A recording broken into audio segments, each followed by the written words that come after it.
परियों की जेल सैफ उल मुलूक।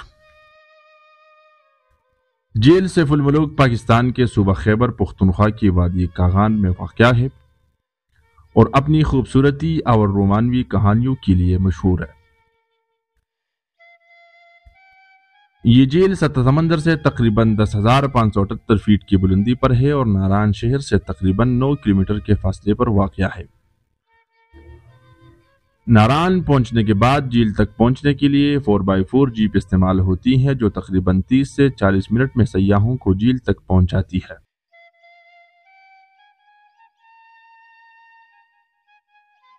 जेल सैफ उल मुलूक के बारे में कहा जाता है कि ये एक शहजादे सैफ उल मुलूक और एक परी बदरुज्जमाल की मोहब्बत की कहानी से जुड़ी हुई है।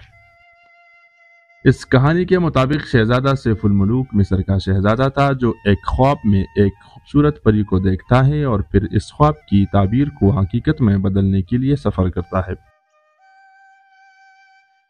लंबे और मुश्किल सफर के बाद शहजादा सैफ उल मुलूक आखिरकार वादी कागान की इस झील तक पहुंचता है जहां वो बदरुज्जमाल से मिलता है। इस झील की पुरसुकून और दिलकश फिजा ने शहजादे और परी की मोहब्बत को अमर बना दिया और आज भी लोग यहाँ आकर इनकी मोहब्बत की कहानी महसूस करते हैं। सैफ उल मुलूक झील के इर्द गिर्द बुलंद व बाला पहाड़ और बर्फ से ढके ग्लेशियर्स मौजूद हैं जो इसके हुस्न में इजाफा करते हैं।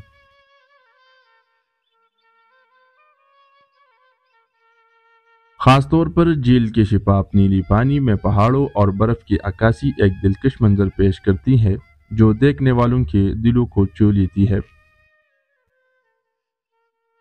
जेल सैफ उल मुलूक जाने के लिए बेहतरीन वक्त मई से सितंबर तक का है क्योंकि इस दौरान बर्फ पिघल चुकी होती है और रास्ते खुले होते हैं।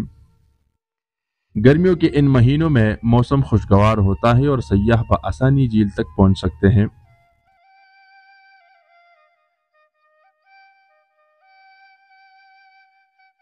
सर्दियों में बर्फबारी की वजह से रास्ते बंद हो जाते हैं और झील तक पहुंचना मुश्किल हो जाता है। जेल सैफ उल मुलूक के गिरदो नवाह में कैंपिंग और कश्तीरानी के मौके भी मौजूद हैं। सयाह यहाँ कैंप लगाकर रात गुजार सकते हैं और झील के पुरसुकून और खूबसूरत मनाजिर से लुत्फ अंदोज हो सकते हैं।